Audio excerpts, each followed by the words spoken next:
ہمارے ذہنوں میں یہ بات بٹھا دی گئی ہے کہ قرآن کو ایک عام آدمی، ایک عام مسلمان قرآن کو سمجھ نہیں سکتا، اور جب یہ کہا جاتا ہے کہ قرآن کو سمجھ نہیں سکتا، اور اگر کوئی شخص اس کے بارے میں ایک کاؤنٹر آرگیومنٹ کرے کہ نہیں قرآن کو سمجھا جا سکتا ہے، تو فوراً کسی آیت متشابہات کا حوالہ دے دیا جاتا ہے یا کسی احکامی آیتوں کے حوالے سے گفتگو شروع کر دی جاتی ہے۔ اللہ تعالیٰ تو قرآن مجید میں فرماتا ہے وَلَقَدْ يَسَّرْنَا الْقُرْآنَ لِلذِّكْرِ فَهَلْ مِن مُدَّكِرٍ۔ قرآن اصلاً تو کتاب ہدایت ہے، اور اللہ تعالیٰ نے کہا کہ ہم نے ہدایت کے لیے قرآن کو آسان کر دیا، تو ہے کوئی ہدایت حاصل کرنے والا؟ اللہ تعالیٰ تو خود کہتا ہے کہ ہم نے قرآن کو ہدایت کے لیے آسان کر دیا۔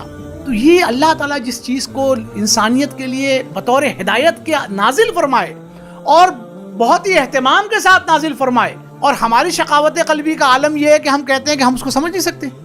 اللہ تعالیٰ کہتا ہے کہ میں نے یہ کتاب تمہارے لیے تاکہ تم اس کو سمجھو، اس کو پڑھو، اس کو سمجھو، اس پر عمل کرو، اس سے ہدایت پاؤ، اور ہم یہ کہتے ہیں کہ نہیں، ہم اس سے ہدایت نہیں پا سکتے۔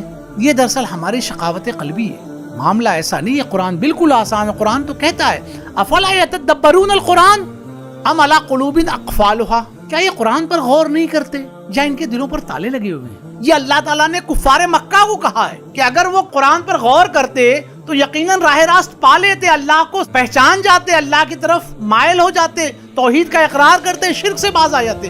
قرآن کے نازل ہونے کی غایت تو یہ تھی، اور ہم نے کیا کہا؟ قرآن کہتا ہے کہ ہر آدمی جو ہے وہ قرآن پر غور کرے۔